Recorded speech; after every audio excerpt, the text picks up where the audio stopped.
आप लोगों को जो है लेसन 2 परमाणु आउट के बारे में बता रहे थे। उसमें हमने आपको पिछली वीडियो में बताया कि डाल्टन का परमाणुवाद क्या है और उसके परमाणु द्रव्यमान, अणुभार आदि के बारे में आपको वीडियो के माध्यम से दिखाया और बताया। बच्चों, आज हम जो टॉपिक पढ़ने जा रहे हैं उस टॉपिक का नाम है रासायनिक संयोग के नियम। इसको बच्चों कहते हैं लॉ ऑफ केमिकल कॉम्बिनेशन, मतलब रासायनिक संयोग। कोई अभिकारक बच्चों है, जब दूसरे अभिकारक के साथ अभिक्रिया कर रहा है या दो से अधिक पदार्थ है, दोनों पदार्थ जब एक दूसरे से अभिक्रिया करेंगे बच्चों, क्या बनेगा? उत्पाद बनेगा। यही जो बच्चों रासायनिक अभिक्रिया हो रही है, ये रासायनिक अभिक्रिया बच्चों कुछ नियमों पर आधारित है। इसके कुछ नियम हैं जो कि इस प्रकार दिए गए हैं। ये बच्चों मुख्यतः रासायनिक संयोग के मुख्यतः 5 नियम हैं, लेकिन बच्चों आपके सिलेबस में मात्र 2 नियमों को पढ़ना है, लेकिन हम 5 नियमों को आपको बता दे रहे हैं कौन कौन 5 नियम है। देख लीजिए बच्चों, पहले लिखिए रासायनिक संयोग के नियम। रासायनिक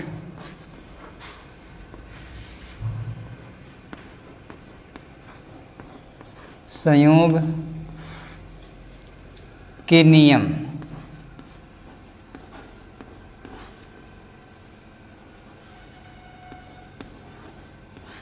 रासायनिक संयोग के नियम, लॉ ऑफ केमिकल कॉम्बिनेशन।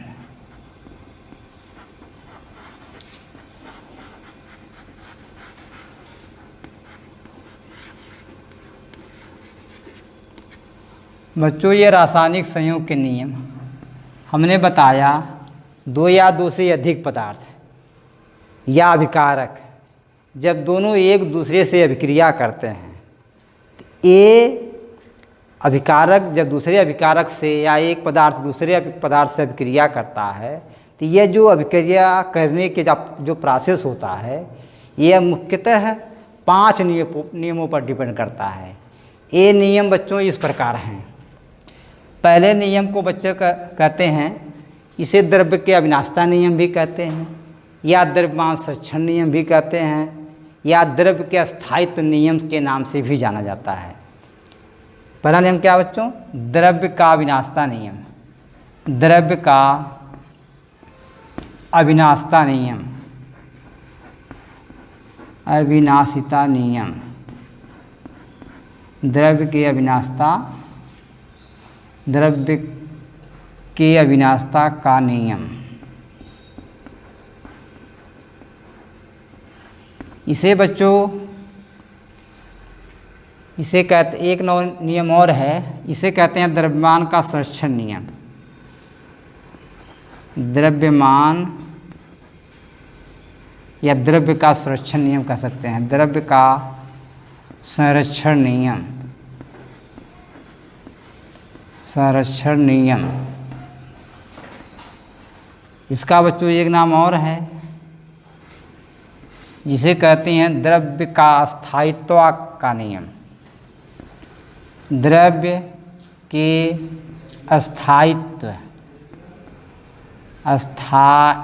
का नियम, द्रव्य के स्थायित्व का नियम। बच्चों, इन तीनों नियमों में कोई भी अगर आ जाए, आप कंफ्यूज मत होइएगा कि द्रव्य के अविनाशिता नियम क्या है, द्रव्य का संरक्षण नियम क्या है और द्रव्य के स्थायित्व का नियम है। बच्चों, तीनों एक ही नियम है। इन तीनों नियम की परिभाषा, डिफिनीशन, सब कुछ एग्जाम्पल एक ही, मतलब परिभाषा, मतलब ये सब एक ही नियम कहलाते हैं। बच्चों, दूसरा जो नियम है उसे आप कहते हैं स्थिर अनुपात का नियम। क्या कहते हैं? स्थिर अनुपात का नियम। अनुपात या निश्चित अनुपात का नियम कह सकते हैं बच्चों। निश्चित,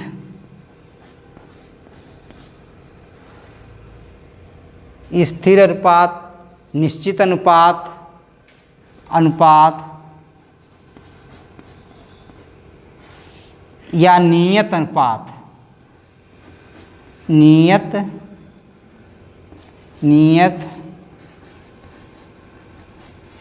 अनुपात का नियम।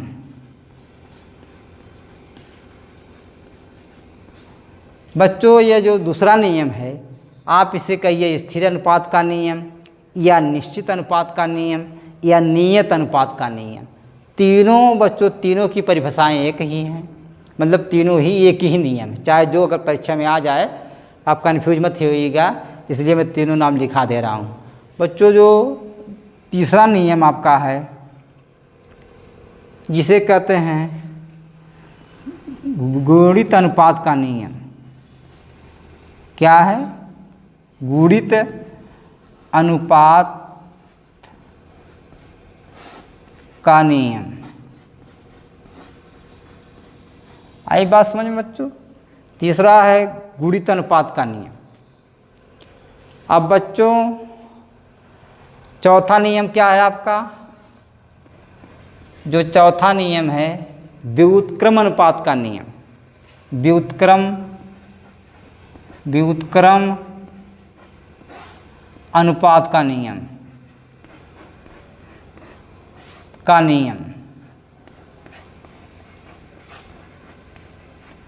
और बच्चों पांचवा जो है उसे कहते हैं गैलू-सैक का नियम। गैलू-सैक के गैस आयतन संबंधी नियम कह सकते हैं या खाली गैलू-सैक का नियम भी कह सकते हैं। गैलू-सैक का नियम, इसे बच्चों क्या कह सकते हैं? और गैलू-सैक के आयतन संबंधी नियम भी कह सकते हैं बच्चों। आई बात समझ में? तो बच्चों ये जो रासायनिक अपक्रिया है जो होती है, या आप कह सकते हैं दो या दो से अधिक पदार्थ जब एक दूसरे से रासायनिक अपक्रिया करते हैं बच्चों, तो उनके फलस्वरूप उत्पाद बनता है। ये जो पूरा प्रोसेस बच्चों होता है, ये एक नियमानुसार होता है, किसी नियम के अनुसार नियम होता है। यही नियम कौन नियम बच्चों हैं? यही 5 नियमों हैं।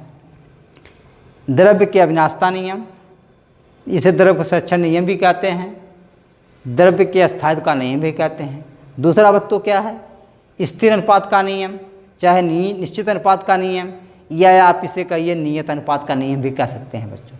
तीसरा गुणित अनुपात का नियम, चौथा व्युत्क्रम अनुपात का नियम, और पांचवा जो है गैलू-सैक का आयतन संबंधी नियम या गैलू-सैक का नियम।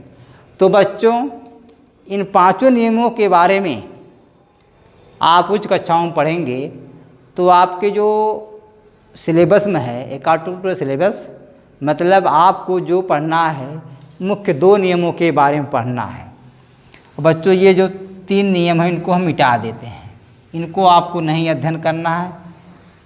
तो मेन आपको दो नियम पढ़ना है, जिसे द्रव्य के अविनाशता नियम और या स्थिर अनुपात का नियम। इन्हीं दोनों नियमों को हम आज आपको विधिवत समझाएंगे, इसके बारे में बताएंगे कि ये नियम क्या होता है। आप लोग समझिए, याद करिए, ऐसा याद करिए कि भूले ना। समझ के याद करेंगे बच्चों, भूलेगा नहीं। आप लोग कोई भी चीज़, कोई भी डिफिनीशन, कोई भी चीज़ है, चाहे सवाल है, उसको आप अगर समझ के उसको याद करेंगे तो बच्चों भूलेगा नहीं। रटेंगे आप तो रटने वाला प्रोसेस जल्दी से भूल जाता है, तो रटने का प्रयास कम करिए। आप लोग कोई भी चीज़ समझ के, सोच समझ के पढ़िएगा तो वह जल्दी आपके दिमाग में स्टोर रहता, जल्दी भूलता नहीं बच्चों। तो आइए बच्चों, आज हम जो पहला नियम आपको बताने जा रहे हैं, जिस नियम का नाम है आपके सामने बताया हूँ, द्रव्य के अविनाशता का नियम, द्रव्य का संरक्षण नियम या द्रव्य के स्थायित्व का नियम। बच्चों इसको हम आपको बताने जा रहे हैं। इसकी परिभाषा पहले आप लोग देखिए। बच्चों ये जो द्रव्य के अविनाशता नियम है, इसे एक बहुत महान रसायन शास्त्री थे जिसका नाम था लेवासिये। लेवासिये आप लोग जानते हैं रसायन विज्ञान के जन्मदाता भी हैं, जनक भी हैं। तो लेवासिये जी बच्चों ये द्रव्य के अविनाशता नियम या द्रव्य के संरक्षण नियम के बारे में सन 1774 ईस्वी में, कितने सन बच्चों, सन 1774 ईस्वी में, सन 1774 ईस्वी में बच्चों कौन साइंटिस्ट थे, लेवॉसिये।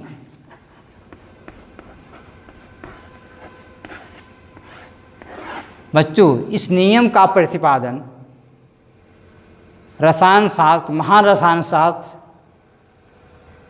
सन 1774 ईस्वी में लेवॉसिये नामक वैज्ञानिक ने किया था। इस नियम का प्रतिपादन बच्चों कौन किया था, लेवॉसिये नामक वैज्ञानिक। कब किया था, सन 1774 ईस्वी में। अगर कोई पूछे कि इस नियम को कौन दिया, आप लोग बच्चों खड़े होकर बताइए कि लेवॉसिये। कब दिया बच्चों, सन 1774 ईस्वी में। बच्चों इस नियम को किस किस नाम से जाना जाता है, आप लोग बताएंगे, द्रव्य के संरक्षण नियम, द्रव्य के अविनाशिता नियम, द्रव्य के अस्थायित्व नियम। इसके बारे में बच्चों आप लोग बता दीजिएगा। तो बच्चों इसके बारे में आपने जाना। अब बच्चों ये नियम क्या होता है, मतलब द्रव्य संरक्षण नियम क्या है। देखिए बच्चों ध्यान से सुनिए। आप लोग सुने हैं द्रव्य क्या होता है, हमने परिभाषा बताया, कितनी अवस्थाएं होते हैं इसके बारे में बताया। और बच्चों देखिए अब द्रव्य संरक्षण नियम क्या है, द्रव्य अविनाशिता नियम क्या है। परिभाषा बच्चों ध्यान से सुनिए। द्रव्य अविनाशी होता है।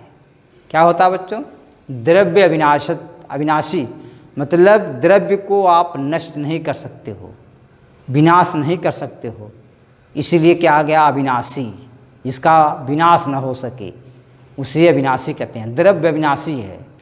द्रव्य को बच्चों न तो उत्पन्न किया जा सकता है और ना ही नष्ट किया जा सकता है। यही बच्चों है द्रव्य का संरक्षण नियम। क्या है बच्चों, द्रव्य विनाशी है। द्रव्य को ना तो उत्पन्न किया जा सकता है ना ही नष्ट किया जा सकता है। अगर आप इतना बता दोगे परिभाषा सही हो जाएगी बच्चों। और आप बढ़ा चढ़ा के कह सकते हो, जैसे बच्चों द्रव्य को ना तो उत्पन्न किया जा सकता है और ना ही नष्ट किया जा सकता है, इसे एक रूप से दूसरे रूप में बच्चों परिवर्तित किया जा सकता है। केवल इसका फिजिकल स्टेट, भौतिक अवस्था केवल चेंज होगी, मतलब एक रूप से दूसरे रूप में चेंज हो जाएगा। आई बात समझ में, मतलब ये नष्ट नहीं होगा। जैसे बच्चों आप लोग सिंपल एक एग्जाम्पल है, जल है, पानी है। पानी को आप गर्म करोगे क्या होगा, वाष्प बन के उड़ जाएगा, रहेगा वायुमंडल में, तो नष्ट होगा नहीं ना, मतलब केवल इसकी अवस्था चेंज हो जा रही है बच्चों। आई बात समझ में। तो ये एग्जाम्पल है। तो आप इसकी परिभाषा अगर बच्चों लिखना चाहें तो लिख सकते हैं। परिभाषा आप लोग लिख लीजिए। देखिए मैं लिख दे रहा हूँ परिभाषा। द्रव्य अविनाशी है,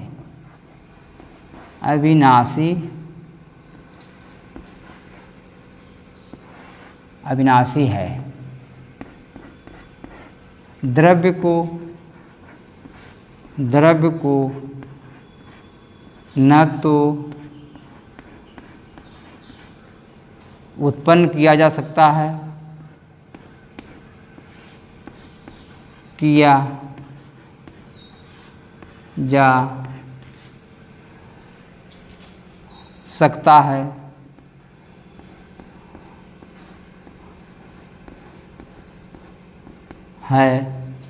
न तो नष्ट किया जा सकता है।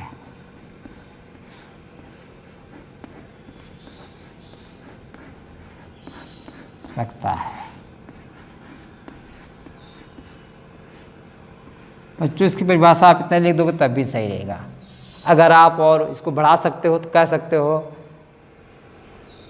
कि इसे एक रूप से दूसरे रूप में परिवर्तित किया जा सकता है। मतलब परिभाषा क्या होगी बच्चों, द्रव्य अविनाशी है, द्रव्य को न तो उत्पन्न किया जा सकता है न तो नष्ट किया जा सकता है ना।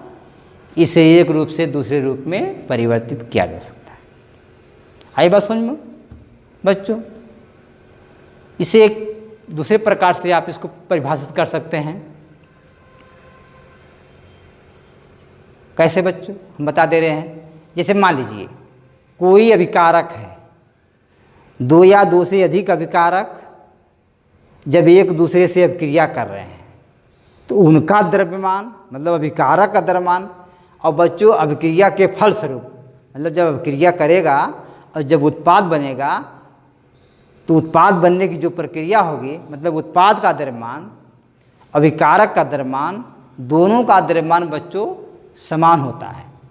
इसे आप इस तरह भी कह सकते हैं। मतलब किसी रासायनिक अभिक्रिया में अभिकारकों का द्रव्यमान और अभिक्रिया के फलस्वरूप जो उत्पाद बनता है यानी उत्पाद का द्रव्यमान अभिकारक के द्रव्यमान के बराबर होता है। यानी दोनों का द्रव्यमान मतलब राइट हैंड साइड अभिकारक का द्रव्यमान बराबर लेफ्ट हैंड साइड उत्पाद का द्रव्यमान।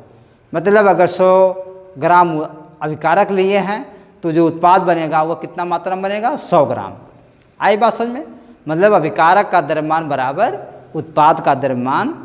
यही बच्चों मतलब इसके द्रव्यमान में कोई परिवर्तन नहीं होता। कोई भी रासायनिक अभिक्रिया कर रही है तो उसके एटॉमिक मास में उसके द्रव्यमान में कोई परिवर्तन नहीं होता। यानी न द्रव्यमान घटता है न तो बढ़ता है। रासायनिक अभिक्रिया होती है केवल उत्पाद बनता है। आई बात समझ में? इसे आप इस तरह भी कह सकते हैं। किस तरह? किसी रासायनिक अभिक्रिया में अभिकारक का द्रव्यमान और अभिक्रिया के फलस्वरूप उत्पाद का द्रव्यमान दोनों का मान बराबर होता है। यानी दोनों का द्रव्यमान बराबर होता है। इसे आप इस तरह भी परिभाषित बच्चों कर सकते हैं। जैसे बच्चों देख लो, एक आपके सामने बहुत छोटा सा एग्जाम्पल है, मैं बता दे रहा हूँ। जैसे बच्चों कैल्शियम कार्बोनेट है, एग्जाम्पल उदाहरण है।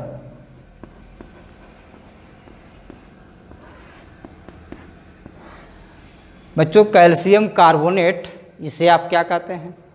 चूना पत्थर कहते हैं, संगमरमर कहते हैं। आई बात? कोई आपसे बच्चों पूछे संगमरमर का सूत्र क्या होता है तो आप कहेंगे CuCO3 CaCO3 कैल्शियम कार्बोनेट। बच्चों जब कैल्शियम कार्बोनेट को एक पात्र में ले लिया जाए, एक बर्तन में ले लिया जाए और जब बच्चों रासायनिक अभिक्रिया कराई जाए तो कैल्शियम कार्बोनेट बच्चों दो भागों में विघटित हो जाएगा। मतलब कैल्शियम कार्बोनेट टूट करके दो भागों में बढ़ जाता है। जैसे बच्चों CaCO3 कैल्शियम कार्बोनेट। अब यह रासायनिक अभिक्रिया बच्चों होती है यानी गर्म कर या इसको गर्म कर दो तो क्या बन जाएगा बच्चों? CaO calcium oxide plus CO2 मतलब ये दोनों बन जाएगा। आई बात समझ में? कैल्शियम कार्बोनेट को जब गर्म किया जाता है साधारण ताप पर या रासायनिक अभिक्रिया कराई जाती है, यह बच्चों क्या हो गया? अभिकारक हो गया। क्या हो गया? अभिकारक। और यह बच्चों क्या हो गया? उत्पाद हो गया। मतलब जो चीज़ बन रहा है वही तो उत्पाद होगा। एक पदार्थ दूसरे पदार्थ में कन्वर्ट हो जा रहा है रासायनिक अभिक्रिया के फलस्वरूप।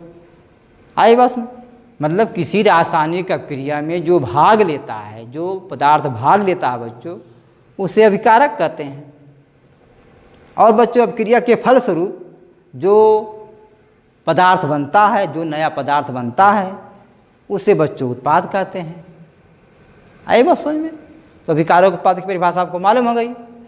अब बच्चों उदाहरण में कहा, परिभाषा क्या आपकी, हमने क्या बात बता रहे हैं आपको? द्रव्यमान का संरक्षण नियम या द्रव्यमान का द्रव्य का अविनाशता नियम बच्चों बता रहे हैं। तो हमने एक परिभाषा बताया, किसी रासायनिक अभिक्रिया में अभिकारक का द्रव्यमान और रासायनिक अभिक्रिया के फलस्वरूप जो नया पदार्थ बनता है, उत्पाद बनता है, इसका द्रव्यमान इसके द्रव्यमान के बराबर होता है। मतलब इसके द्रव्यमान में कोई परिवर्तन नहीं होता, मतलब द्रव्यमान परिवर्तित नहीं होता, उत्पाद बन जाता है, नया उत्पाद बन जाता है। तो कैल्शियम कार्बोनेट की मान लीजिए कितना मात्रा है बच्चों, 100 ग्राम।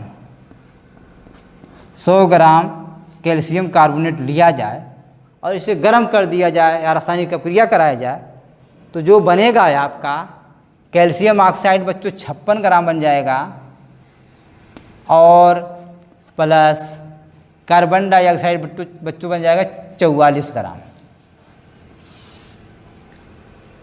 इसको बच्चों जोड़ दो तो यह भी कितना आ जाएगा, 6 4 10 और यह 10, मतलब 100 ग्राम। मतलब 100 ग्राम कैल्शियम कार्बोनेट को जब साधारण ताप पर गर्म किया गया या रासायनिक प्रक्रिया कराई गई बच्चों, तो ये दो भागों में विघटित हो जा रहा है। कैल्शियम ऑक्साइड बन जा रहा है, कार्बन डाइऑक्साइड बन जा रहा है। कितना बन रहा है कैल्शियम ऑक्साइड बच्चों, 56 ग्राम, और कार्बन डाइऑक्साइड बच्चों कितना बना, 44 ग्राम। मतलब इसके द्रव्यमान में कोई परिवर्तन बच्चों नहीं हो रहा है। यही है द्रव्यमान का संरक्षण नियम है, यही द्रव्य का अभिनाष्टता नियम है। आई बात समझ में? तो आपको मैंने एग्जाम्पल के माध्यम से समझाया बच्चों, उदाहरण के माध्यम से। जैसे आप देख रहे हैं बच्चों, इसका बच्चों आपको द्रव्यमान निकालना बता दूं। जैसे कैल्शियम ऑक्साइड बच्चों, कैल्शियम का जो परमाणु भार होता है वह होता है 40, और ऑक्सीजन का कितना होता है बच्चों, 16। कितना होता है बच्चों, 16। ऑक्सीजन का होता है 16। अब बच्चों दोनों जोड़ दो तो क्या हो जाएगा, 6 और 5 कितना आ गया, 56। मतलब CaO का जो परमाणु भार कितना आ गया, 56। इसी प्रकार बच्चों कैल्शियम कार्बन डाइऑक्साइड का, कार्बन का होता है बच्चों 12, और ऑक्सीजन का होता है 32। बच्चों 32 12 आप जोड़ दोगे तो हो जाएगा 44। कितना आ गया बच्चों, 44 ग्राम आ गया।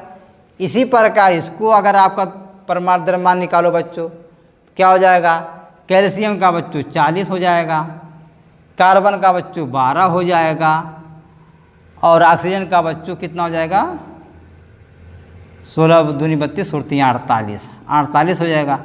अब सब बच्चों जोड़ दो, जोड़ो कितना हो जाएगा, 8 2 10, 0 4 1 5 4 9 1 10, 100 ग्राम आया। तो कैल्शियम कार्बोनेट का टोटल द्रव्यमान कितना गया बच्चों, हमने निकाल के दिखा दिया 100 ग्राम। और कैल्शियम ऑक्साइड का बच्चों द्रव्यमान निकाला कितना आ गया, 56 ग्राम, और कार्बन डाइऑक्साइड का द्रव्यमान कितना निकाल दिया, 44 ग्राम।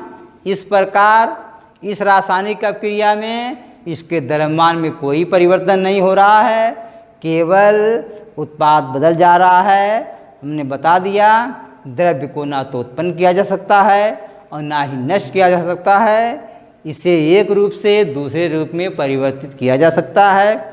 आपके सामने एक एग्जाम्पल हो गया, और इसके एग्जाम्पल को हमने द्रव्यमान निकाल कर दिखा भी दिया बच्चों, समझ में आ गया होगा।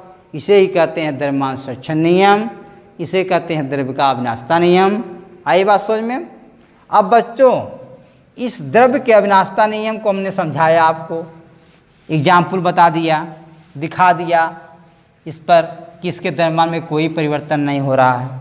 बच्चों रासायनिक संयोग के नियम पर आधारित ये जो पहला नियम था, इस नियम को एक प्रयोग द्वारा, मतलब एक्सपेरिमेंट की ये प्रयोग द्वारा भी पुष्टि हुई है, कि प्रयोग द्वारा पुष्टि हुई है कि इसके द्रव्यमान में कोई अंतर नहीं होता है। मतलब जो अभिकारक का द्रव्यमान होता है, जो उत्पाद का द्रव्यमान होता है, वो दोनों का द्रव्यमान बच्चों नियत होता है, स्थिर होता है, मतलब कोई परिवर्तन नहीं होता है। तो ये एक प्रयोग है, बहुत इम्पॉर्टेंट प्रयोग है, द्रव्यमान संरक्षण नियम पर आधारित प्रयोग है। इसके द्वारा इस नियम की पुष्टि हुई है बच्चों, जिसे कहते हैं लैडोल्ट प्रयोग। क्या कहते हैं, लैडोल्ट प्रयोग। क्या बच्चों, क्या है इसने प्रयोग, एक साइंटिस्ट थे लैडोल्ट ने प्रयोग किया था, इन्हीं के नाम पर इस प्रयोग का नाम लैडोल्ट प्रयोग हो गया। इन्होंने बच्चों क्या किया, देखिए इस प्रयोग को आप लोग देखिए, आप लोग क्या है कि इन्होंने दो कांच की नली ली। क्या लिया? दो कांच की नली ली। यह बच्चों देखो कांच की नली हो गई।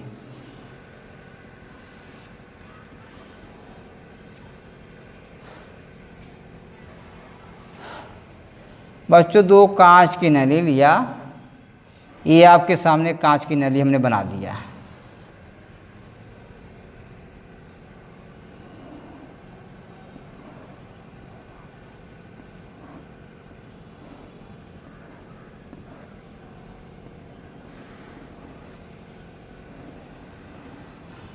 अब बच्चों देखिए कांच की नली हमने आपको बना दे रहे हैं।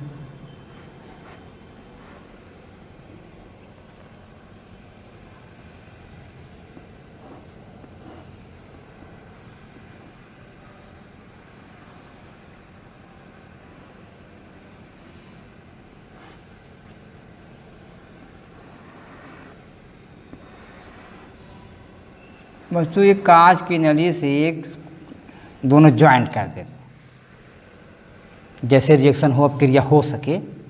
अब यहाँ बच्चों एक लगा देते हैं हम, टोटी लगा देते हैं। क्या नाम? टोटी।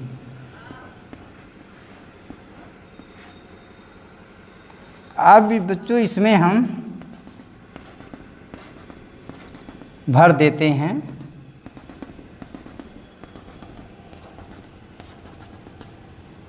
इसमें NaCl भर दो बच्चों, और सिल्वर नाइट्रेट। इसमें क्या भर दो बच्चों? NaCl, नमक का विलयन। इसमें AgNO3 भर दो। आई बात समझ? बच्चों लैडोल्ट ने एक प्रयोग किया सन 1799 ईस्वी में। कितने का बच्चों किया था? 1799 ईस्वी में। यह प्रयोग इन्होंने, लैडोल्ट नामक वैज्ञानिक ने जो यह प्रयोग किया, दो कांच की नली ले लिया और उसमें एक नली में बच्चों इन्होंने भर दिया सोडियम क्लोराइड का विलयन, और दूसरे नली में बच्चों भर दिया सिल्वर नाइट्रेट का विलयन, और इसे बच्चों एक टोटी की सहायता से दोनों को मतलब जोड़ दिया, एक टोटी बना दिया। और बच्चों इसका दोनों का मतलब NaCl विलयन का और सिल्वर नाइट्रेट विलयन का, दोनों का बच्चों वेट मतलब कितना भार है इसका, इसको तौल लिया। मतलब इसके वेट को तौल लिया और दोनों इसके वेट को तौल लिया। अलग अलग दोनों एकदम करेक्ट रीडिंग, मतलब करेक्ट वेट दोनों का तौल का इन्होंने अलग लिख लिया, इसको अलग लिख लिया। अब बच्चों इन्होंने क्या किया, अब इस टोटी को पलट दिया, मतलब इसको इस तरह कर दीजिए या टोटी को हिला दो। टोटी को चाहे बच्चों पलट दो या टोटी को आपको हिला दो, या कांच की नली को पलट दो, हिला दो और इसको ढील कर दो। तो क्या होता है बच्चों? रिएक्शन होता है। बच्चों रिएक्शन होता, अब क्रिया होती है। अब बच्चों अब क्रिया कैसे होती है? NaCl प्लस AgNO3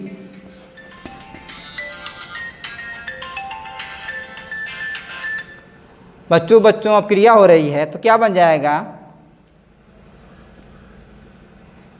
तो बन जाएगा बच्चों आपका NaNO3 प्लस AgCl, मतलब सिल्वर क्लोराइड का सफ़ेद और बन जाएगा बच्चों, और सोडियम नाइट्रेट बन जाएगा।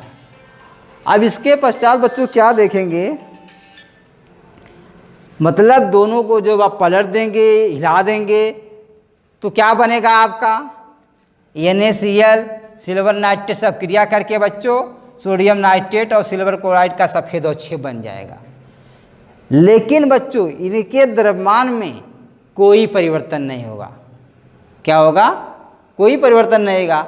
मतलब इसको जब फिर इसको आप वेट करोगे, इसको तौलोगे, तो जितना वेट पहले था इसका, उतने वेट अब क्रिया के फलस्वरूप जो उत्पाद बनेगा, मतलब सिल्वर क्लोराइड और NaNO3 दोनों का द्रव्यमान, मतलब अभिकारक का द्रव्यमान बराबर उत्पाद के द्रव्यमान के बराबर रहता है बच्चों।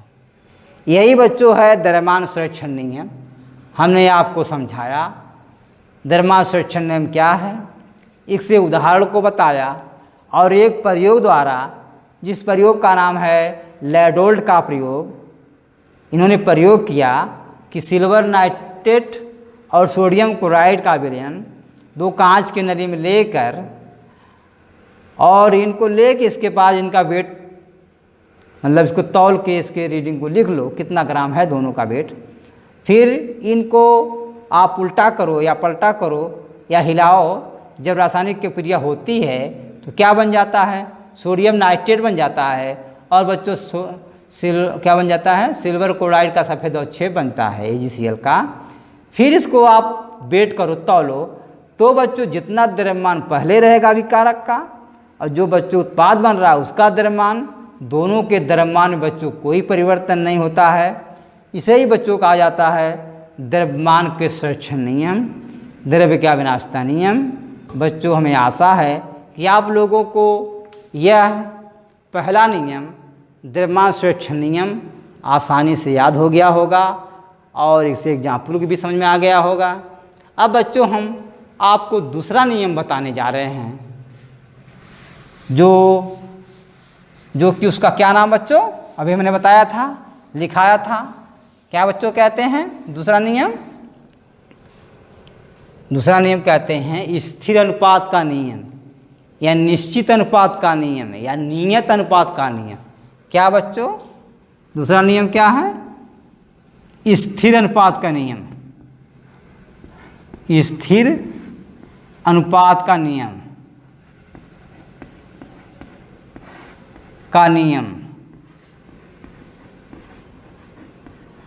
इसे बच्चों एक नाम से और जानते हैं, क्या है इसका नाम? निश्चित अनुपात का नियम या निश्चित अनुपात का नियम या नियत अनुपात का नियम। निश्चित अनुपात का नियम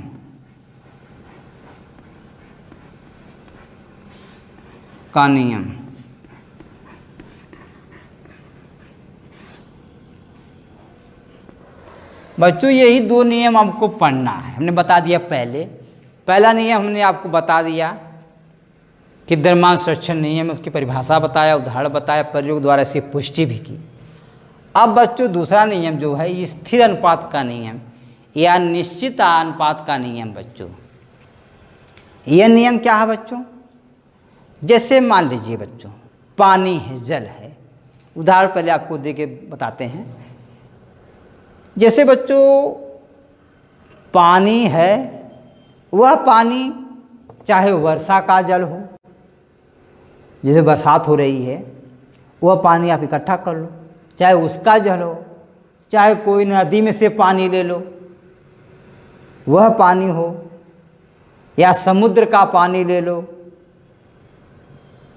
पानी चाहे जहाँ से आप तालाब झील कहीं से भी पानी ले लो, तो बच्चों उस पानी में जो अवयव है, मतलब हाइड्रोजन और ऑक्सीजन जो अवयव दोनों हैं, तो बच्चों इनका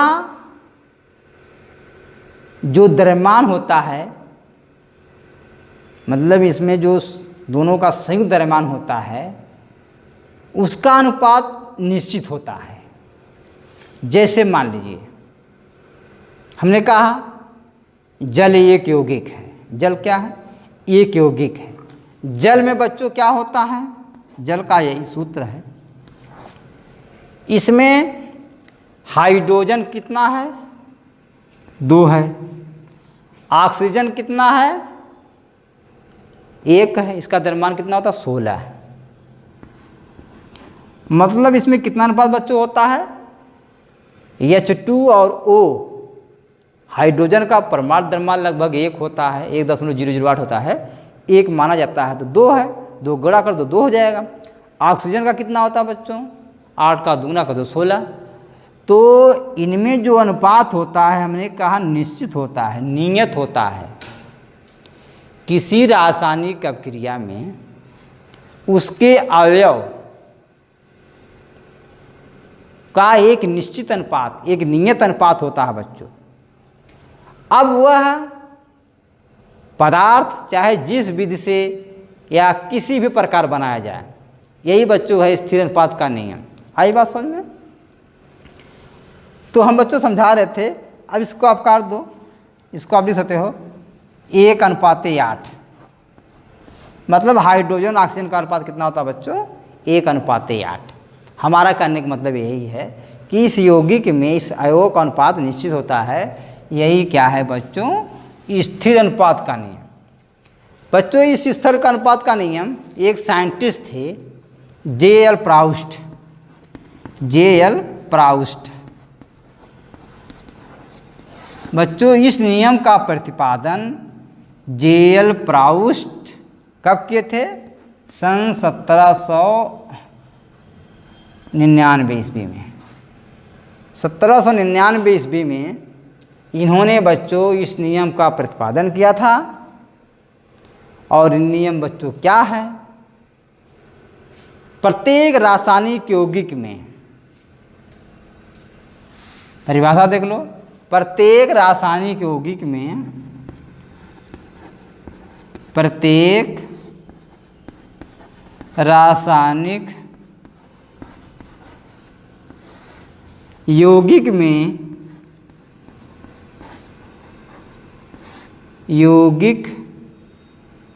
में चाहे वह जिस विधि, चाहे वह जिस विधि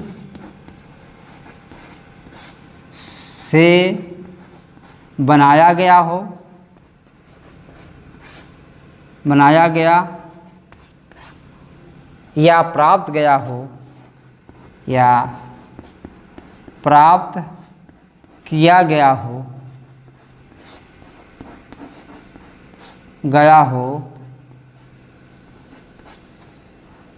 प्राप्त किया गया हो, तत्वों का द्रव्यमान उसमें,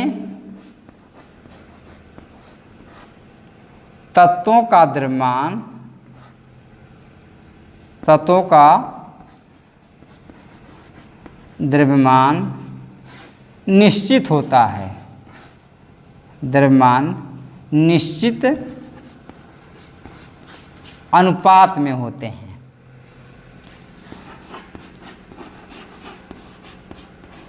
अनुपात में होते हैं। बच्चों मैंने बताया अभी जो एग्जाम्पल दिया, उदाहरण क्या बताया? जैसे क्या है, परिभाषा इसको लिख सकते हैं, प्रत्येक रासायनिक यौगिक में चाहे वह जिस विधि से बनाया गया हो या प्राप्त किया गया हो, उसमें तत्व का द्रव्यमान निश्चित अनुपात में होता है। बच्चों परिभाषा हमने बताया और उदाहरण बताया, एग्जाम्पल क्या हमने बताया अभी आपको, इसको बच्चों समझा देते हैं आपको। जैसे मैंने अभी बताया कि पानी है, पानी को आप चाहे रासायनिक अपक्रिया करके बनाओ, चाहे समुद्र का पानी ले लो, चाहे तालाब, झील, नदी, कोई भी पानी ले लो, उसका यौगिक का सूत्र, पानी का सूत्र क्या होता है बच्चों? H2O होता है। तो उसमें H2O मतलब जल में कौन कौन तत्व हैं? हाइड्रोजन, ऑक्सीजन है। तो उन तत्वों का द्रव्यमान में निश्चित अनुपात होता है। मतलब कि हाइड्रोजन और ऑक्सीजन का अनुपात कितना होता है? 2:16, यानी 1:8। हाइड्रोजन अनुपात का कितना होता है? ऑक्सीजन का अनुपात 1:8। आई बात समझ में? अभी जो पहले में बताया, और यह परिभाषा सेम उस पर मिलती है, इसीलिए एग्जाम्पल को मैंने बच्चों पहले ही बता दिया। अगला एग्जाम्पल देखिए आपको, जैसे आप नमक है, नमक का सूत्र क्या बच्चों होता है? NaCl। बच्चों NaCl क्या बन जाएगा आपका? इसमें कितना द्रव्यमान बच्चों होता है? NaCl का द्रव्यमान, NaCl का द्रव्यमान कितना होता है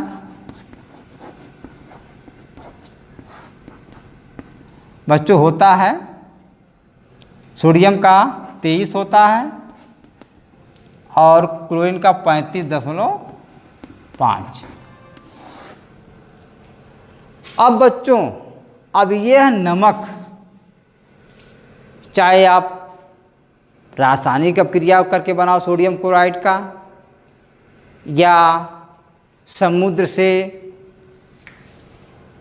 जो खारा नमक प्राप्त होता है वह लो, चाहे चट्टानों से माध्यम से कहीं किसी भी प्रकार से आप नमक प्राप्त करो, तो उस नमक में, उस साल्ट में जो बच्चों उनका द्रव्यमान होता है, मतलब सोडियम और Cl क्लोरीन को, सोडियम क्लोरीन का जो द्रव्यमान होता है उनका निश्चित अनुपात होता है, यानी 23:35.5।